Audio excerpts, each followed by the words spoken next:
साल 1998 चीन के उत्तरी पहाड़ों के बीच बसा एक छोटा सा गांव है, लुओशान। इस गांव के बारे में अजीब बातें सुनने को मिलती हैं। लोग कहते हैं कि सूरज ढलने के बाद यहाँ कोई भी अपना नाम जोर से नहीं लेता। अगर रात में कोई तुम्हें तुम्हारे नाम से पुकारे तो जवाब मत देना। शहर में रहने वाला शिव एक लोक कथाओं पर किताबें लिखता है। वो भूत प्रेत जैसी बातों पर विश्वास नहीं करता। उसे लगता था कि हर डर के पीछे कोई न कोई छिपा होता है। इसी सोच के साथ वो लुओशान पहुंचने का फैसला करता है। शाम का समय था। बस पहाड़ों के घुमावदार रास्तों से गुजर रही थी। बाहर हल्की बारिश हो रही है। खिड़की के शीशे पर पानी की बूंदें लगातार फिसल रही थी। अचानक बस रुक जाती है। ड्राइवर धीमी आवाज में कहता है, लुओशान आ गया। शिवेक चेन अपना बैग उठाता है और नीचे उतर जाता है। वो पीछे मुड़कर देखता है कि बस धीरे धीरे धुंध में गायब हो जाती है। अब उसके सामने सिर्फ एक गांव होता है, लुओशान। लकड़ी के पुराने घर, मिट्टी की गलियां, दरवाजों पर लटकती लाल लालटेन। लेकिन सबसे अजीब बात, पूरा गांव खामोश है। न कहीं हंसी सुनाई देती है, न किसी के बात करने की आवाज। यहां तक कि बच्चों की चहल पहल भी नहीं। कुछ गांव वाले दूर खड़े होकर उसे देखते हैं। उनकी आंखों में जिज्ञासा नहीं, डर दिखाई देता है। शिवेक चेन हल्की मुस्कान के साथ गांव के अंदर बढ़ता है। उसे लगता है कि शायद बाहरी लोगों का यहाँ आना आम बात नहीं। तभी सड़क किनारे बैठी एक बुजुर्ग महिला उसे देखती है। सफेद बाल, झुर्रियों से भरा चेहरा, लेकिन उसकी आंखें बेचैन लगती है। वो पूछती है, तुम यहाँ नए हो क्या? हाँ, मैं कुछ दिनों के लिए आया हूँ। मेरा नाम शिवेक चेन है।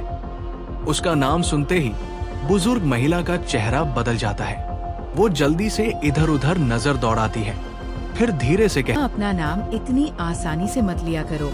शिवेक चेन हंस पड़ता है। क्यों? नाम लेने में क्या परेशानी है? महिला आसमान की ओर देखती है।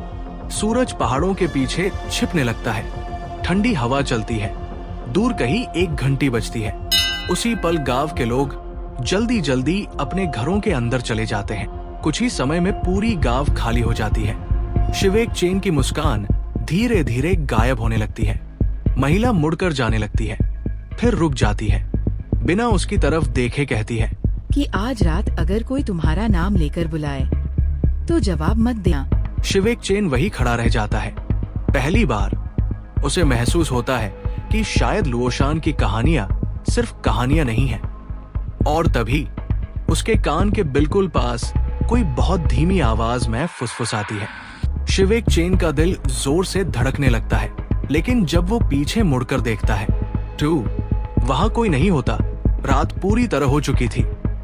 लुओशान गांव अंधेरे में डूबा हुआ था। शिवेक चेन को ठहरने के लिए गांव के किनारे बने एक पुराने लकड़ी के घर का कमरा दिया गया था। कमरा छोटा था। एक लकड़ी का बिस्तर, एक पुरानी अलमारी और खिड़की के पास रखी एक तेल की लालटेन।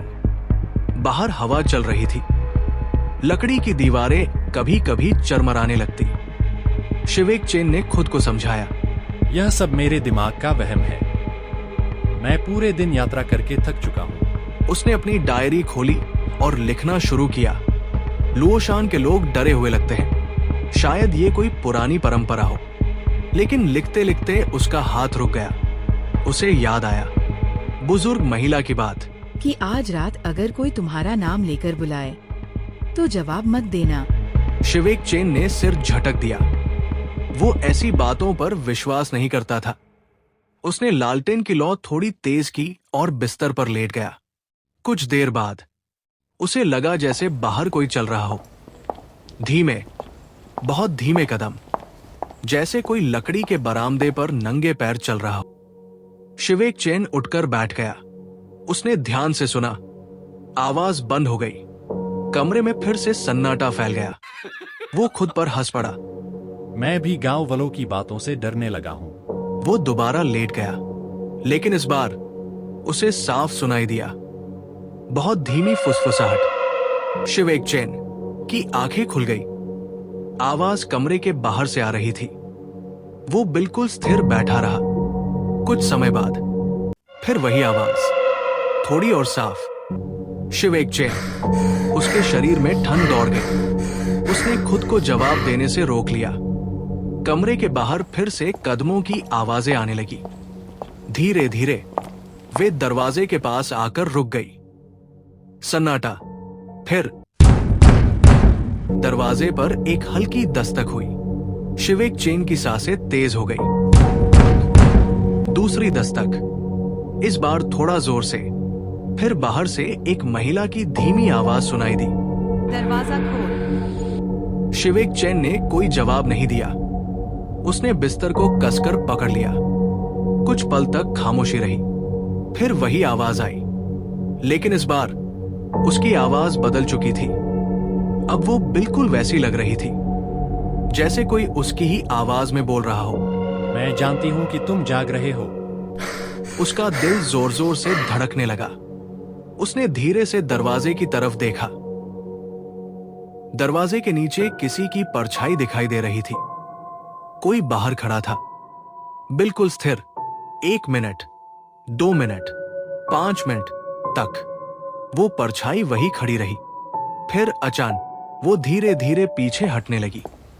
कदमों की आवाज फिर सुनाई दी और फिर सब कुछ शांत हो गया। शिवेक चेन ने राहत की सांस ली। शायद जो भी था वो चला गया होगा। लेकिन तभी उसकी नजर कमरे की खिड़की पर गई और उसका खून जम गया हो। खिड़की के बाहर अंधेरे में कोई खड़ा था, लेकिन उसका चेहरा दिखाई नहीं दे रहा था। लेकिन उसकी आंखें सीधे शिवेक चेन को देख रही थी। और फिर वो मुस्कुराई। शिवेक चेन बिस्तर पर बैठा रह गया। उसकी नजर खिड़की पर जमी हुई थी। बाहर खड़ा वो आदमी हिल भी नहीं रहा था। लालटेन की पीली रोशनी कमरे में फैली हुई थी और हर बार जब लालटेन हिलती तब तब उस आदमी का चेहरा थोड़ा साफ दिखाई देने लगता। लेकिन जितना साफ होता उतना ही डरावनी लगने लगती, क्योंकि वो चेहरा किसी अजनबी का नहीं था। वो चेहरा शिवेक चेन का था। शिवेक चेन का गला सूखने लगा। उसने खुद से कहा, नहीं, यह संभव नहीं है। वो धीरे धीरे खिड़की के पास गया। बाहर खड़ा वो आदमी मुस्कुराता रहा। फिर उसने होंठ हिलाए। कोई आवाज सुनाई नहीं दी, लेकिन शिवेक चेन उसके होंठ पड़ सकता था। शिवेक चेन 2 कदम पीछे हट गया। उसका दिल इतनी तेज धड़क रहा था कि उसे अपनी ही सांसें सुनाई दे रही थी। कुछ समय बाद खिड़की के बाहर कोई नहीं था। वो गायब हो चुका था। शिवेक चेन ने राहत की सांस ली।